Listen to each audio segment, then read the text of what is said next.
ਕੇ ਜਾ ਕਰ ਜਾਵੇ। ਧੰਨ ਧੰਨ ਸਾਹਿਬ ਸ੍ਰੀ ਗੁਰੂ ਗੋਬਿੰਦ ਸਿੰਘ ਪਾਤਸ਼ਾਹ ਜੀ ਦੇ ਮਨ ਨੂੰ ਭਾਵੇ ਸੋ ਨਿਹਾਲ ਹੋ ਜਾਵੇ।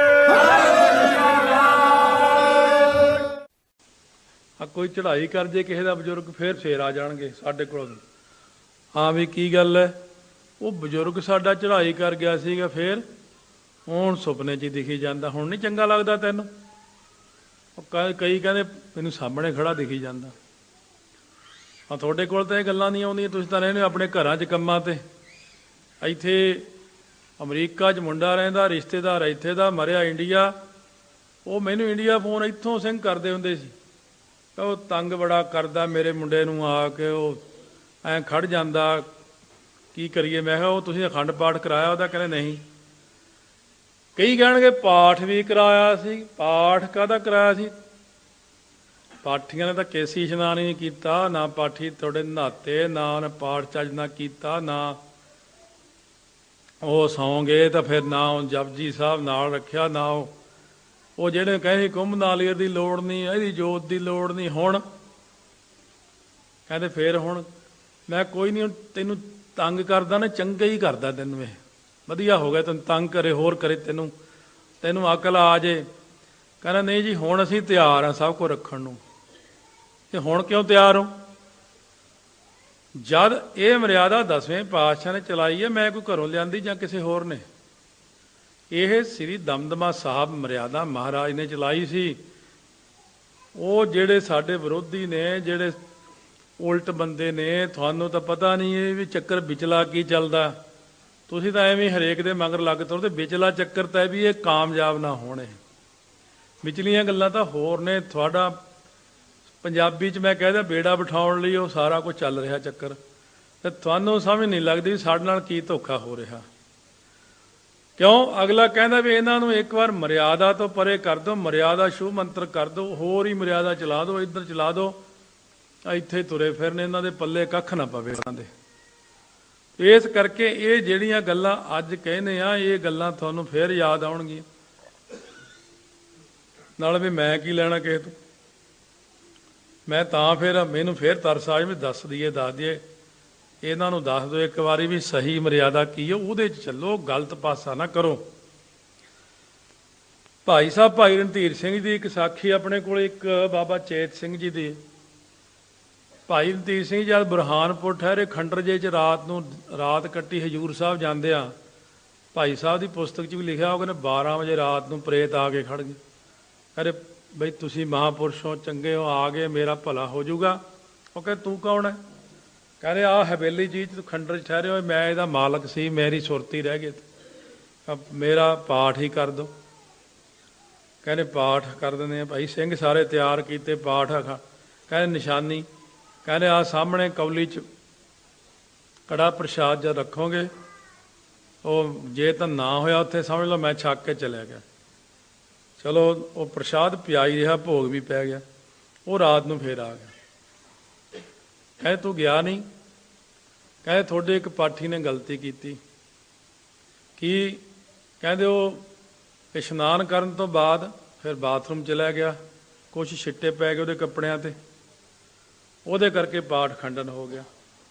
ਫਿਰ ਭਾਈ ਸਾਹਿਬ ਨੇ ਦੂਜੇ ਦਿਨ ਹੁਕਮ ਕੀਤਾ ਸਾਰਿਆਂ ਨੂੰ, ਭਈ ਸਿੰਘੋ ਇਸ਼ਨਾਨ ਤੋਂ ਬਾਅਦ ਕੋਈ ਕਿਰਿਆ ਨਹੀਂ ਕਰਨੀ, ਸਿੱਧੇ ਆ ਕੇ ਤਾਬਿਆ ਬੈਠਿਆ ਕਰੋ।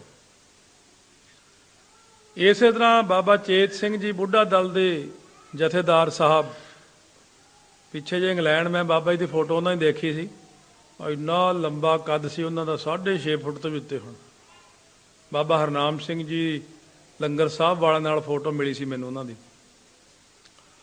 ਉਹਨਾਂ ਨੇ ਵੀ ਇਹੀ ਗੱਲ, ਰਾਜਸਥਾਨ ਦੇ ਵੱਲ ਬਿਲਡਿੰਗ 'ਚ ਠਹਿਰੇ ਪੁਰਾਣੀ 'ਚ, ਉੱਥੇ ਵੀ ਭਲਾ ਕੀਤਾ, ਉੱਥੇ ਵੀ ਸੇਮ ਇਹੀ ਗੱਲ ਦੁਹਰਾਈ ਗਈ।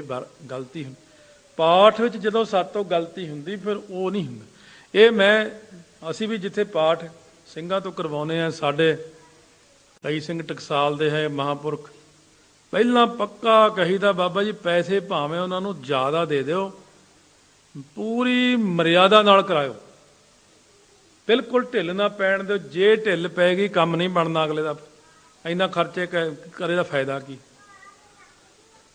ਪਰ ਮੈਂ ਆਪਣੀ ਜ਼ਿੰਦਗੀ ਵਿੱਚ ਕਦੇ ਹੀ ਦੇਖਿਆ ਵੀ ਨਾ ਕੰਮ ਬਣਿਆ ਹੋਵੇ। ਕੰਮ ਤਾਂ ਫਿਰ ਬਣਨਾ ਹੀ ਬਣਨਾ। ਲੋਕ ਪੁੱਛਦੇ ਵੀ ਇਹ ਹੋ ਕਿੱਦਾਂ ਗਿਆ, ਇਹ ਤਾਂ ਹੋਣਾ ਨਹੀਂ ਸੀ। ਮੈਂ ਕਿਹਾ ਤੂੰ ਕੀ ਲੈਣਾ, ਤੂੰ ਮਰਿਆਦਾ ਦੇਖੀ ਨਾ, ਕੰਮ ਹੋ ਗਿਆ ਤੇਰਾ। ਪਿੱਛੇ ਕਿਹਾ ਪਰਿਵਾਰ ਨੇ ਆਪਣੀ ਲੜਕੀ ਹੁਣ ਬਾਹਰਲੇ ਮੁਲਕਾਂ ਲੋਕ ਨਸ਼ਿਆਂ 'ਚ ਫਸ ਜਾਂਦੇ, ਉਹਨਾਂ ਲੜਕੀ ਪਾਤੀ ਇੱਥੇ ਪੰਜਾਬ 'ਚ ਪੜ੍ਹਨ। ਹੁਣ ਨਸ਼ਿਆਂ ਵਾਲਿਆਂ ਨੂੰ ਨਸ਼ੇ ਲੱਭ ਹੀ ਜਾਂਦੇ, ਉਹ ਫੇਰ ਲੱਗ ਗਈ। ਉਹ ਵਿਚਾਰੇ ਬੜੇ ਰੋਣ ਵੀ ਕੁੜੀ ਨੂੰ ਅਸੀਂ ਕਿਵੇਂ ਸਮਝਾਈਏ। ਮੈਂ ਕਿਹਾ ਹੋਰ ਤਾਂ ਕੋਈ ਚਾਰਾ ਨਹੀਂ, ਚਲੋ ਪਾਠ ਕਰਾਉਣੇ। ਪਾਠ ਕਰਵਾਇਆ, ਹੁਣ ਬਿਲਕੁਲ ਠੀਕ ਆ। ਕਹਿੰਦੇ ਹੁਣ ਨਿਤਨੇਮ ਵੀ ਕਰਨ ਲੱਗ ਗਈ, ਹੁਣ ਉਹ ਵੀ ਛੱਡਦੇ। ਮੈਂ ਬਾਣੀ ਦੀ ਪਾਵਰ ਹੈ, ਬਾਣੀ ਦੀ ਤਾਕਤ ਨਾਲ ਸਭ ਕੁਝ ਹੋ ਜਾਂਦਾ, ਪਰ ਮਰਿਆਦਾ ਉਹਦੇ ਵਿੱਚ ਦੂਜੀ ਚੀਜ਼। ਮਰਿਆਦਾ ਇਉਂ ਹੈ ਜਿਵੇਂ ਇੱਕ ਭਾਂਡਾ, ਤੇ ਬਾਣੀ ਹੈ ਜਿਹਦੇ ਵਿੱਚ ਅੰਮ੍ਰਿਤ। ਭਾਂਡਾ ਭਾਓ ਅੰਮ੍ਰਿਤ ਤਿਤ ਢਾਲ, ਘੜੀਆ ਸ਼ਬਦ ਸੱਚੀ ਟਕਸਾਲ। ਜਿਨ ਕਉ ਨਦਰ ਕਰਮ ਤਿਨ ਕਾਰ, ਨਾਨਕ ਨਦਰੀ ਨਦਰ ਨਿਹਾਲ।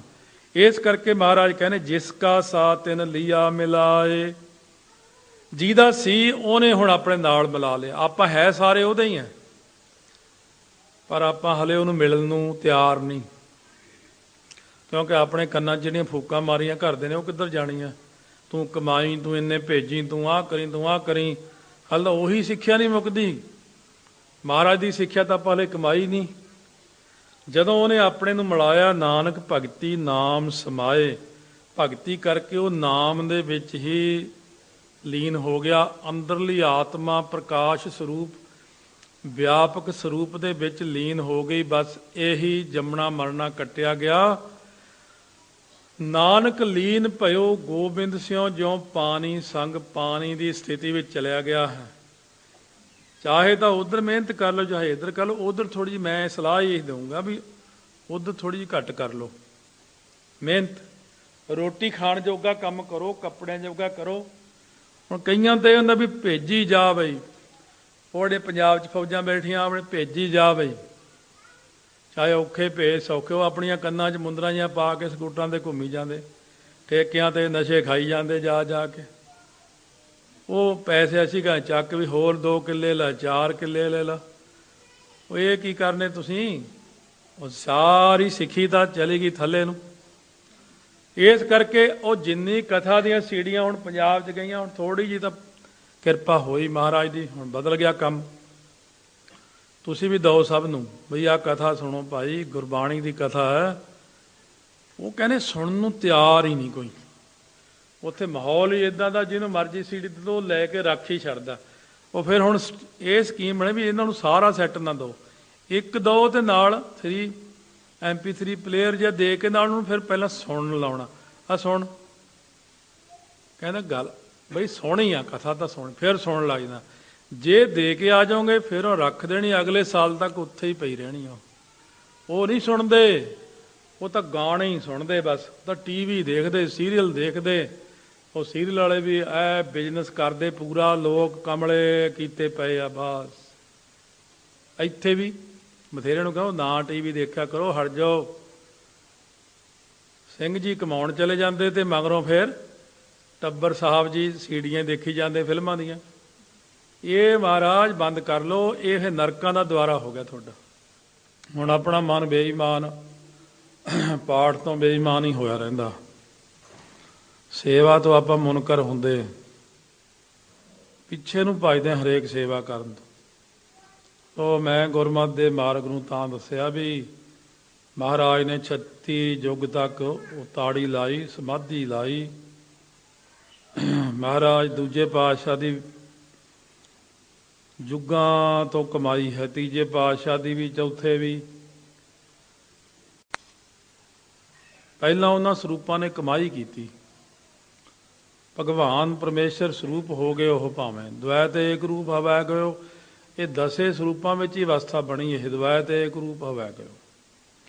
ਬਾਬਾ ਹਰਨਾਮ ਸਿੰਘ ਜੀ ਰਾਮਪੁਰ ਖੇੜੇ ਵਾਲੇ ਜਦ ਆਪਣੀ ਪੁਸਤਕ ਵਿੱਚ ਵੀ ਲਿਖਦੇ, ਮੈਨੂੰ ਵੀ ਦੱਸਦੇ ਹੁੰਦੇ, ਕਹਿੰਦੇ ਸ੍ਰੀ ਅਨੰਦਪੁਰ ਸਾਹਿਬ ਮੈਂ ਬਹੁਤ ਅਭਿਆਸ ਕੀਤਾ ਤੇ ਮੈਨੂੰ ਆਵਾਜ਼ ਦਿੱਤੀ ਮਹਾਰਾਜ ਨੇ, ਭਾਈ ਹਰਨਾਮ ਸਿਆ ਫਲਾਨੇ ਫਲਾਨੀ ਥਾਂ ਦੇ ਉੱਤੇ ਫਲਾਨਾ ਪਿੰਡ ਹੈ, ਮਾਛੀਆਂ, ਉਹਦੇ ਪਿਛਲੇ ਪਾਸੇ ਇੱਕ ਥੇ ਆ ਭਾਈ ਪੁਰਾਣਾ।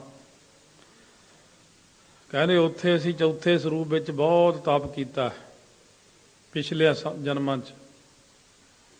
ਇਸ ਕਰਕੇ ਤੂੰ ਉੱਥੇ ਜਾ ਕੇ ਰੰਗ ਭਾਗ ਲਾ। ਇਹ ਯੁੱਗਾਂ ਦੀ ਕਮਾਈ, 10ਵੇਂ ਪਾਤਸ਼ਾਹ ਵੀ ਸ੍ਰੀ ਹੇਮਕੁੰਟ ਸਾਹਿਬ ਕਮਾਈ, ਮਾਤਾ ਤ੍ਰਿਪਤਾ ਬਾਬਾ ਕਲਿਆਣ ਚੰਦ ਦੀ ਕਮਾਈ, ਬੇਬੇ ਨਾਨਕੀ ਭੈਣ ਬਣੀ ਗੁਰੂ ਨਾਨਕ ਸਾਹਿਬ ਦੀ, ਉਹਦੀ ਕਿੰਨੀ ਕਮਾਈ ਹੈ। ਫਿਰ ਸਾਹਿਬਜ਼ਾਦੇ ਬਾਬਾ ਸ੍ਰੀ ਚੰਦ ਲక్ష్ਮੀ ਚੰਦ ਦੀ ਕਮਾਈ, ਧਰਮ ਚੰਦ ਕਰਮ ਚੰਦ ਮਖੂ ਚੰਦ ਦੀ ਕਮਾਈ, ਗੁਰੂ ਅੰਗਦ ਦੇਵ ਮਹਾਰਾਜ ਦੀ ਕਮਾਈ, ਉਹਨਾਂ ਦੇ ਮਾਤਾ ਪਿਤਾ ਦੀ ਕਮਾਈ। ਬਾਣੀ 'ਚ ਨਾਂ ਆਉਂਦਾ ਮਾਤਾ ਖੀਵੀ ਸਹੁ ਸੋਏ ਜਿਨ ਗੋਏ ਉਠਾਲੀ, ਮਾਤਾ ਖੀਵੀ ਜੀ ਦੀ ਕਮਾਈ। ਗੁਰੂ ਨਾਨਕ ਸਾਹਿਬ ਦੇ ਸਾਹਿਬਜ਼ਾਦੇ, ਗੁਰੂ ਅੰਗਦ ਦੇਵ ਦੇ ਸਾਹਿਬਜ਼ਾਦੇ ਦਾਸੂ ਜੀ ਦਾਤੂ ਜੀ, ਇਹ ਕੋਈ ਸੌਖੇ ਨਹੀਂ। ਚਾਹੇ ਗੁਰੂ ਨਾਨਕ ਸਾਹਿਬ ਦਾ ਕੋਈ ਰਿਸ਼ਤੇਦਾਰ ਗੁਰੂ ਅੰਗਦ ਦੇਵ, ਗੁਰੂ ਅਮਰਦਾਸ ਜੀ ਦਾ ਹੋਇਆ, ਗੁਰੂ ਰਾਮਦਾਸ ਮਹਾਰਾਜ ਦੇ, ਗੁਰੂ ਅਰਜਨ ਦੇਵ ਮਹਾਰਾਜ ਦੇ, ਜਦੋਂ ਅਸੀਂ ਕਥਾ ਕਰਦੇ ਹਾਂ, ਹਲੇ ਕਥਾ ਤੁਹਾਡੇ ਸਾਹਮਣੇ ਨਹੀਂ ਆਈ, ਸੂਰਜ ਪ੍ਰਕਾਸ਼, ਗੁਰੂ ਨਾਨਕ ਪ੍ਰਕਾਸ਼, ਜਦ ਮਹਾਰਾਜ ਸੱਚੇ ਪਾਤਸ਼ਾਹ ਜੀ ਦੇ ਉਸ ਵਕਤ ਸਾਹਿਬਜ਼ਾਦੇ ਬਾਬਾ ਮੋਹਨ ਜੀ ਤੇ ਮੋਹਰੀ ਜੀ, ਕੋਈ ਗੱਲ ਚੱਲੀ, 5ਵੇਂ ਪਾਤਸ਼ਾਹ ਮਹਾਰਾਜ ਸੱਚੇ ਪਾਤਸ਼ਾਹ ਜੀ ਦੇ ਇਹ ਮਾਮਾ ਜੀ ਲੱਗਦੇ ਸੀ। ਉਸ ਵਕਤ ਇਹ ਗੱਲ ਚੱਲੀ, ਕਿਸੇ ਗੱਲੋਂ ਫਿਰ ਇਸ਼ਾਰੇ ਜਿਹੀ ਦੀ ਗੱਲ ਕੀਤੀ ਉਹਨਾਂ ਨੇ, ਕਹਿ ਰਹੇ ਮਹਾਰਾਜ ਉਦੋਂ ਤਾਂ ਗਲਤੀ ਹੋ ਗਈ ਜਦੋਂ ਅਸੀਂ ਉਦੋਂ ਤੇ ਕਰੂਰ ਦੇ ਰੂਪ ਵਿੱਚ ਸੀ, ਹੁਣ ਬਖਸ਼ ਲਓ। ਹੁਣ ਉੱਤੇ ਇਸ਼ਾਰਾ ਹੀ ਹੁੰਦਾ ਬਸ। ਹੁਣ ਆਪਾਂ ਨੂੰ ਕੀ ਪਤਾ ਉਦੋਂ ਤੇ ਕਰੂਰ ਕੌਣ ਹੋਏ ਆ, ਉਹ ਦੁਆਪਰ ਦੀ ਗੱਲ ਹੈ, ਕੋਈ ਸਤਯੁਗ ਦਾ ਰੁਲਿਆ ਹੋਇਆ। ਗੁਰ ਚੌਥੀ ਪੀੜ੍ਹੀ ਵਿਚਾਰਿਆ ਕਿਆ ਹੱਥ ਇਹਨਾਂ ਵਿਚਾਰੇ, ਇਹ ਮਹਾਰਾਜ ਨੇ ਬਖਸ਼ੇ। ਪਿਛਲੇ ਯੁੱਗਾਂ ਤੋਂ ਲੈ ਕੇ ਹੁਣ ਤੱਕ ਦੇ ਸਾਰਿਆਂ ਦੀਆਂ ਗਲਤੀਆਂ ਬਖਸ਼ੀਆਂ ਸੀ ਭਗਤਾਂ ਦੀਆਂ, ਇਹਨਾਂ ਸਭ ਦੀ ਕਮਾਈ ਹੈ। 6ਵੇਂ ਪਾਤਸ਼ਾਹ ਦੇ 5 ਸਾਹਿਬਜ਼ਾਦੇ, ਬੀਬੀ ਵੀਰੋ ਜੀ ਦੀ ਕਮਾਈ। ਅੱਗੇ ਉਹ 5 ਜਾਣੇ 10ਵੇਂ ਪਾਤਸ਼ਾਹ ਵੇਲੇ ਜੰਗ ਵਿੱਚ 3 ਜਾਣੇ ਸ਼ਹੀਦ ਹੋਏ, 2 ਜਾਣੇ ਰੱਖ ਲਏ। ਮਹਾਰਾਜ ਕਹਿੰਦੇ ਸੋਢੀ ਕੋਲ ਨਾਸ ਵੀ ਨਹੀਂ ਕਰਨੀ। ਜਦੋਂ ਸ੍ਰੀ ਅਨੰਦਪੁਰ ਸਾਹਿਬ ਦੇ ਘੇਰੇ ਤੋਂ ਬਾਅਦ ਨਿਕਲ ਕੇ ਬਾਹਰ ਆਏ ਸੀ, ਜਦ ਰਸਤੇ ਦੇ ਵਿੱਚੋਂ ਮਹਾਰਾਜ ਨੇ ਫਿਰ ਚਿੱਠੀ ਲਿਖੀ ਸੀ ਰਾਜੇ ਪਹਾੜੀ ਨੂੰ, ਇੱਕ ਨੂੰ, ਵੀ ਇਹਨਾਂ ਨੂੰ ਅਸੀਂ ਭੇਜ ਰਹੇ ਹਾਂ। ਉਹ ਮਹਾਰਾਜ ਨਾਲ ਸਹਿਮਤ ਸੀ ਵੀ ਇਹਨਾਂ ਨੂੰ 2 ਪਿੰਡ ਦੇ ਦਿਓ, ਇਹ ਸੋਢੀ ਕੋਲ ਹੈ, ਇਹਨਾਂ ਨੂੰ ਆਪਾਂ ਸੰਭਾਲ ਕੇ ਰੱਖਣਾ। ਉਹਨਾਂ ਨੂੰ ਫਿਰ 2 ਪਿੰਡ ਦਿਵਾਏ ਸੀ, ਅਨੰਦਪੁਰ ਸਾਹਿਬ ਤੋਂ ਬਾਅਦ ਉੱਥੇ ਭੇਜਿਆ ਸੀ। ਇਹ ਸਾਖੀਆਂ ਸਾਰੀਆਂ ਆਉਂਦੀਆਂ ਨੇ। ਕਹਿਣ ਤੋਂ ਭਾਵ ਪਿਰਥੀਆ ਜੀ, ਮਹਾਦੇਵ ਜੀ, ਸੰਗੋ ਸ਼ਾਹ ਜੀ, ਇਹ ਸਾਰੇ ਜਿੰਨੇ ਵੀ ਹੋਏ, ਬੀਬੀ ਵੀਰੂ ਜੀ ਦੇ 5 ਸਾਹਿਬਜ਼ਾਦੇ, 7ਵੇਂ ਪਾਤਸ਼ਾਹ ਮਹਾਰਾਜ, ਅੱਗੇ ਉਹਨਾਂ ਦੇ ਸਾਹਿਬਜ਼ਾਦੇ ਰਾਮ ਰਾਏ ਜੀ ਭਾਵੇਂ ਹੋਏ, ਬਖਸ਼ ਲਏ ਸੀ 10ਵੇਂ ਪਾਤਸ਼ਾਹ ਨੇ। 9ਵੇਂ ਪਾਤਸ਼ਾਹ ਦੀ ਕਮਾਈ, 9ਵੇਂ ਪਾਤਸ਼ਾਹ ਦੀ ਕਮਾਈ ਵੀ ਸ੍ਰੀ ਹੇਮਕੁੰਟ ਸਾਹਿਬ ਹੀ ਹੋਈ ਵੀ ਆ। ਉਦੋਂ ਹੋਰ 9 ਸੀ, ਇਹ 10ਵਿਆਂ ਦੀ ਵੀ ਉੱਥੇ ਕਮਾਈ ਹੋਈ ਵੀ। ਇਹ 4 ਸਾਹਿਬਜ਼ਾਦਿਆਂ ਦੀ ਬੜੀ ਕਮਾਈ ਹੈ, ਬਹੁਤ। ਇਹ ਲਾ ਲਓ ਜਾਂ ਸ੍ਰਿਸ਼ਟੀ ਤੇ ਸ੍ਰਿਸ਼ਟੀ ਰਚੀ ਹੈ, ਪਹਿਲੇ 4 ਸ੍ਰਿਸ਼ਟੀ ਜਿਹੜੇ ਮਨੁੱਖ ਸਾਜੇ ਸੀ, ਉਹ 4 ਦੇ 4 ਚਾਰੋਂ ਦਿਸ਼ਾਵਾਂ ਨੂੰ ਗਏ ਤੇ ਜਾ ਕੇ ਭਗਤੀ ਕਰਕੇ ਬ੍ਰਹਮ ਗਿਆਨੀ ਬਣ ਕੇ ਲੀਨ ਹੋ ਗਏ ਪਰਮੇਸ਼ਰ ਵਿੱਚ। ਉਹ ਫੇਰ ਉਹਨਾਂ ਨੂੰ ਜਨਮ ਦਿੱਤਾ ਵੀ ਨਹੀਂ ਸ੍ਰਿਸ਼ਟੀ ਰਚਨੀ, ਉਹ ਫੇਰ ਲੀਨ ਹੋ ਜਾ ਕਰਨ। ਅਖੀਰ ਪਰਮੇਸ਼ਰ ਨੇ ਵਚਨ ਕੀਤਾ, ਕੀ ਚਾਹੁੰਦੇ ਹੋ? ਕਹਿੰਦੇ ਬਸ ਇਹ ਕਿਰਪਾ ਕਰੋ ਵਿਕਾਰਾਂ ਵਾਲੀ ਉਮਰ ਨਾ ਹੋਵੇ ਸਾਡੀ। ਉਹ ਸਦਾ ਹੀ ਛੋਟੀ ਉਮਰ 'ਚ ਹੀ ਰਹਿੰਦੇ ਆ, 5 ਸਾਲ ਦੀ ਉਮਰ ਤੋਂ ਉਮਰ ਵਧਾਈ ਨਹੀਂ।